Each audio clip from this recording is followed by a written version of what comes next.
This is the MTN 10 o'clock news.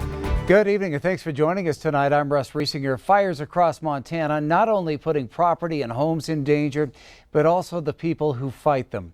A firefighter from Red Lodge Rescue is hospitalized tonight in Salt Lake City Burn Center with what are being called severe injuries suffered while fighting the Harris fire that broke out near Joliet earlier today.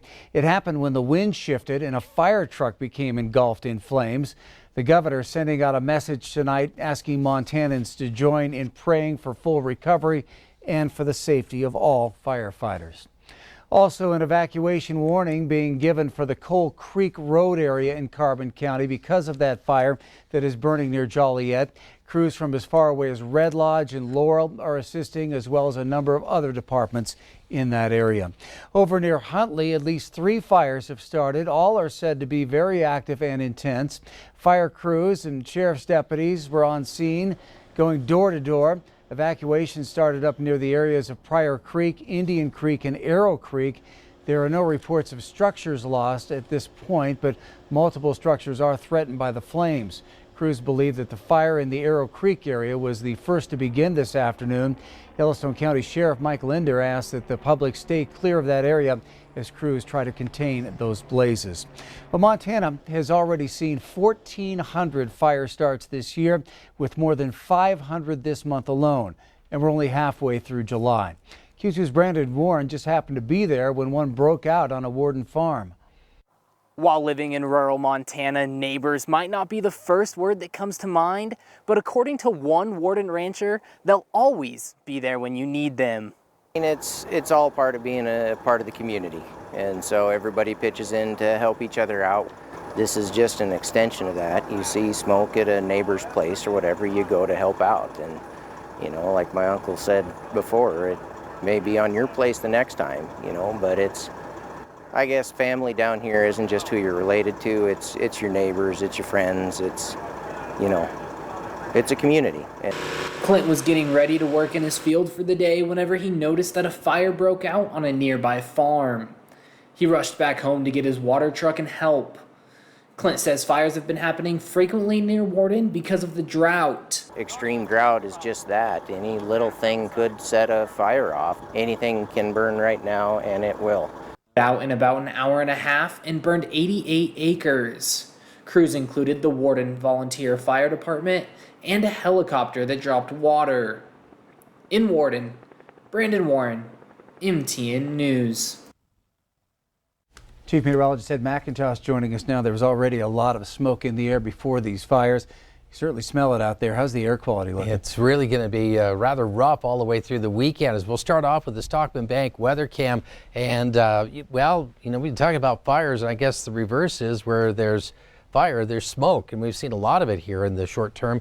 Air quality around southern Montana is still in the just shy of the unhealthy category, but we're seeing more smoke in western Montana, and that's starting to have bigger impacts around Great Falls, Helena, especially around Missoula, and we could see that worsen.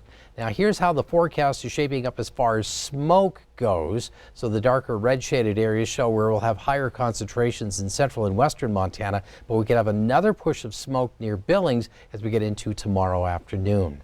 More details on the forecast coming up in just a little bit. One man is dead, another behind bars after an early morning crash in central Billings. 21-year-old Clay Wacker of Hardin faces a charge of vehicular homicide while under the influence. Police say a man in his 30s, whose name has not been released, was driving a minivan around 2:30 this morning when it was struck by a pickup driven by Wacker. Wacker was driving south on 6th Street West at the time, the minivan going east on Lewis Avenue.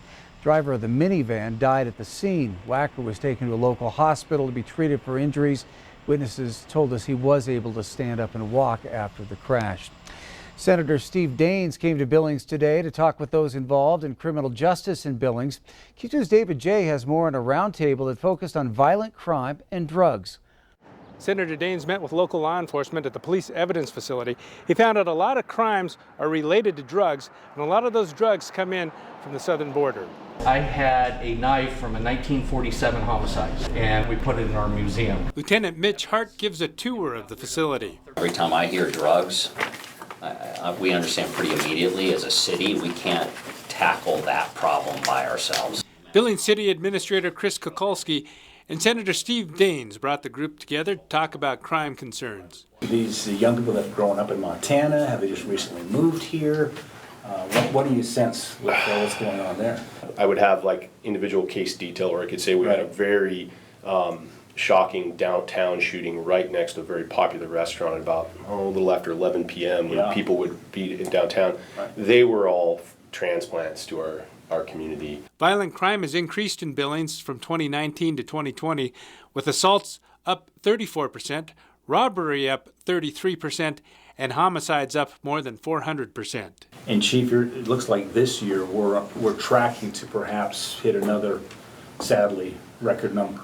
Correct. We're on pace right now at a little over mid-year, so hopefully we can turn. And Chief St. John talked about the possible solutions. We are heavily engaged in treatment, prevention, education to break that cycle. If there's no demand, okay, then the market goes away. So we're trying things on the other side of it, to help break that demand cycle. In my opinion, if we can slow down the drugs coming across from the border, that we can probably start getting a better handle on the crime that's going on in our communities. We have to continue to let the members of law enforcement make their voices heard, to not politicize this, but to get down to what's the source. And of course, it's going to take more than just stopping the source. This is about demand, it's about treatment, it's about education. In Billings, David J., MTN News.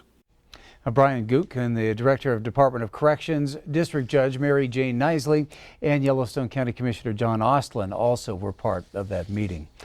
After more than a half century, an airman from Worland, Wyoming, who was shot down and killed during the Vietnam War, is finally coming home. The remains of Lieutenant Ray Krogman are expected to arrive here in Billings just before 1 o'clock Monday afternoon. Krogman was shot down during a reconnaissance mission in Laos in January of 1967.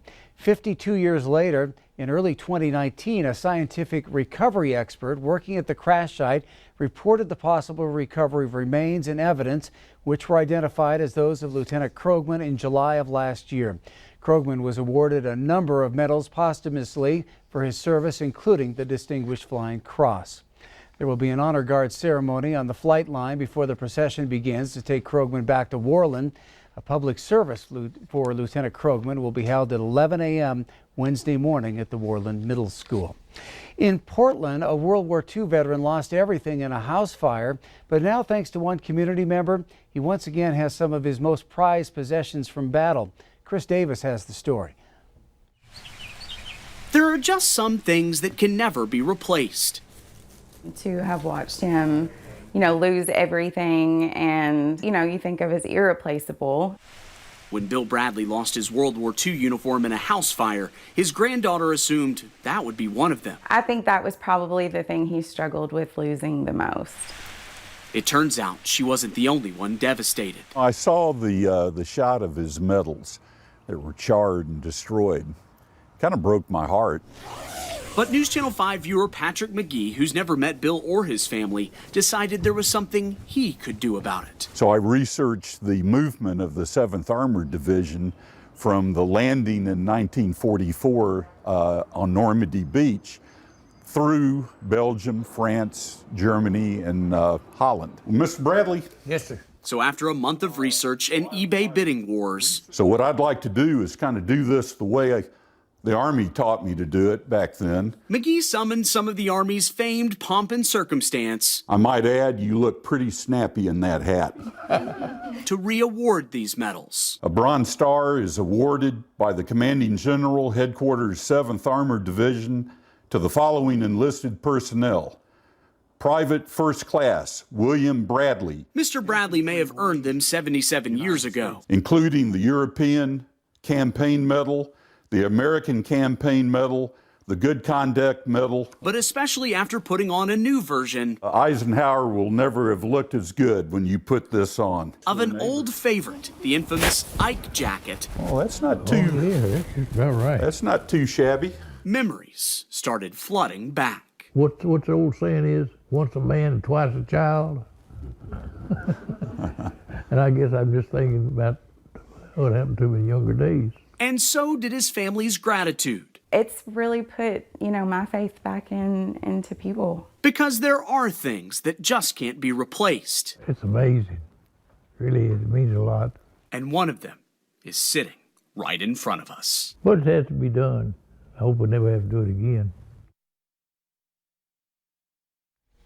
Still ahead on the MTN 10 o'clock news here on Q2. The battle over state voting rights continued today on Capitol Hill.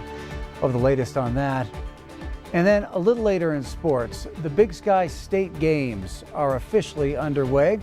We're going to race around the track and catch the Montana Mile winners coming up in just a bit.